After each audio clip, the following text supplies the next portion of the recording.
Good morning, neighbors. Nathan Nottingham from Be My Neighbor here today, and I just have a quick, semi urgent message if you happen to live in the state of Texas and bought property this last year.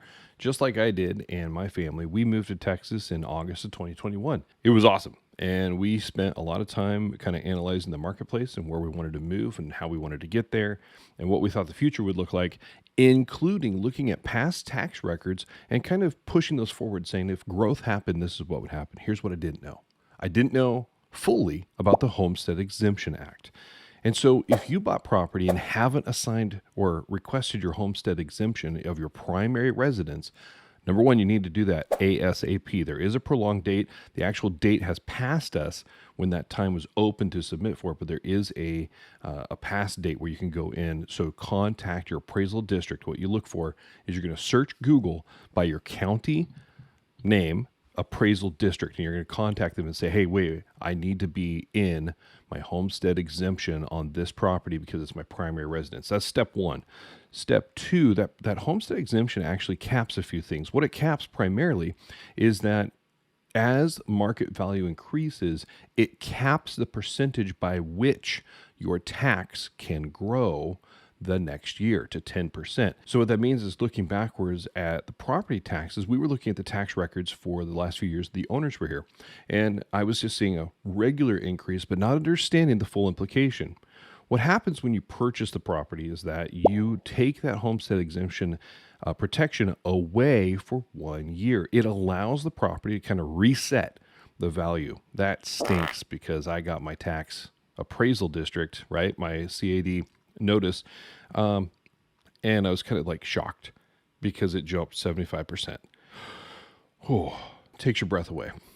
You're not out of the woods, or you're not actually in the woods entirely yet at this point. Number one, it's going to happen. So prepare. Number two, you have time to go back and protest that increase, but you need to prepare yourself to do that.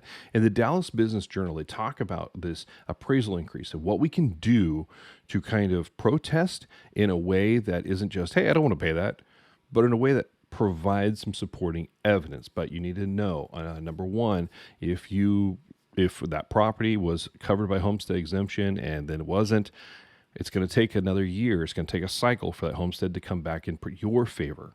Okay, so get that done for next year. But number two, here's what you do. You need to contact your agent, your realtor. If you had a good one that you want to continue talking to, contact them right now. Say, hey, like everybody else, my appraised value for my taxes has increased. I need some comparable market analysis, a CMA or comps, that help me understand how much my property is worth on the market today. Here's an interesting thing. In my case, the property purchase price was actually lower than the appraisal district said my value is today. Probably right on the open market, but hard to swallow when you purchase it for less than now they're saying your house and property is worth. Is that something you go, it doesn't hurt. It's free to open a protest for the proposed tax increase. What you need to do, and in the comments of this video, wherever you find it, I'm putting some links in there, especially in the North Dallas area, the North Texas area, but it's the same for all of Texas. You need to find your county appraisal district. So a lot of them are going to be countyappraisal.org or the countyappraisal.com, and that's the website you want to go to. Here, let me show you a couple things real quick. So this is the Grayson County Appraisal District right here. You're going to want to go in and first you want to do a property search just to make sure your property is the one that they're talking about and you're talking about and everybody's talking about it, but also because it gives some information that you're going to need to do the protest. Now, once you've typed in your property and hit search, you should see your owner name there and you're going to click on that. This gives you a property information. One, you need your property ID number right there. Make sure you have that handy, write that down, leave it open in another tab. Number two, you're going to need some other information here, and I'm going to show you where it's at. You have an owner ID. That's important to know, but not necessarily important for the valuation protest. You'll see some alerts. This is good to know.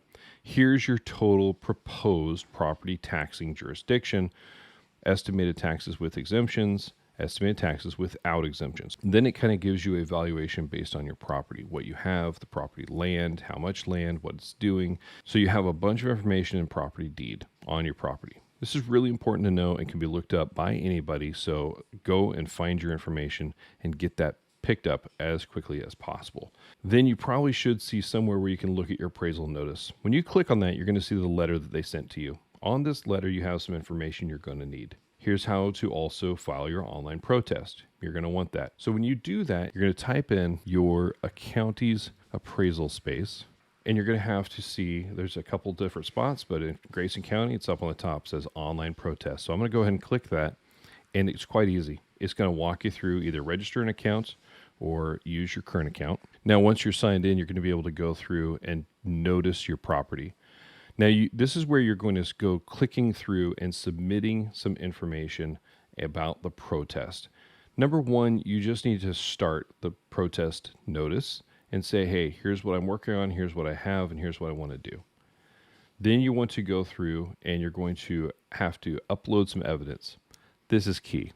Let's talk about what evidence actually looks at. When you're submitting evidence, what you want to help do is set basically the argument for my home is worth X, not Y, and here's why. So you use the CMA, right? The current market analysis on your property valuation that you can get from your agent.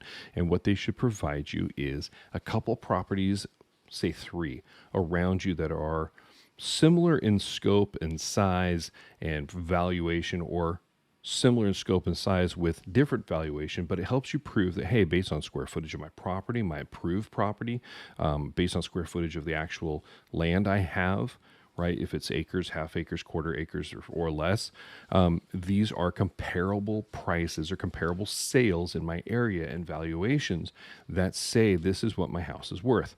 What you're looking for are comparables that, based on square footage and size and maybe a bedroom count, are going to help you argue that my property is worth this much, not this much. And that's going to be what you submit back in your protest when you're asking for a valuation, right? So if you disagree and think they've overvalued you. Now, can this kind of fire back on you or backfire? Yeah, it can. If you actually flip the thing here and you go in there and you're like, oh my gosh, they didn't actually value me as high as all the CMAs, stop your protest. If you go through with that, they can actually raise it because of the information you give them. So make sure you read it well. Look, the goodness truth here is that we here at Being My Neighbor are here for you. So if you're in Texas, if you bought this last year, if you know us and you're just seeing this, if you're in a different state, there's quite possibly a way to do this in other states as well. I've been in the industry for a long time in different types of roles. I've been a homeowner since 2006. This is the first time I've seen something like this happen, and it jumped quick. So make sure you take time to understand how you can argue against something that you may not agree with. Remember, we're dealing with public policy, which means you, a taxpaying citizen, have a chance to make your voice heard. Do it and understand there's a process through it, but don't do it blind. Make sure you prepare yourself. Get your evidence ready with a CMA. Articulate your purchase price. Maybe even find your sales contract and say, this is what we bought it for, and this is why we bought it this way. And then prepare. Here's how you prepare. Taxes are going up because values nationwide have gone up. That's okay.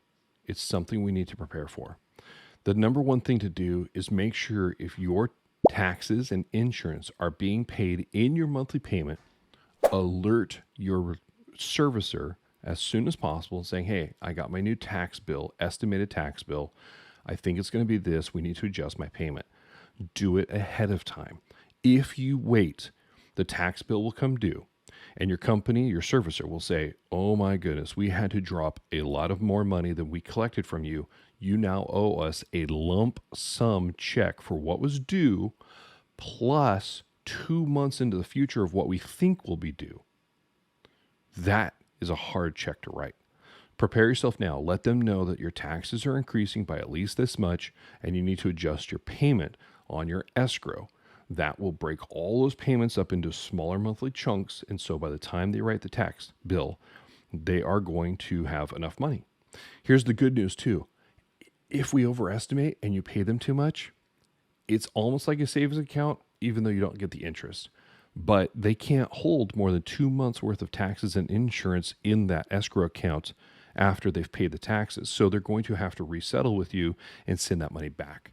And that's something you're covered by RESPA, the Real Estate Settlement Procedures Act. So that, I just wanted to let you know. As a good neighbor, keep your eyes on a swivel, keep your head up. If you need help, reach out to us. hello@bmn.mortgage. We're here for you. We want to help you. We will connect you with an agent. We'll connect you with our own ability to pull CMAs if you need them. We'll connect you with a listening ear to dialogue about what you're facing, because there's a few of us that live in Texas and we're all facing it too. So we understand. If you're in Florida, North Carolina, Idaho, California, everybody's facing this. So let's do it together, like a community, like a neighborhood. Take care, everybody. We'll talk to you soon.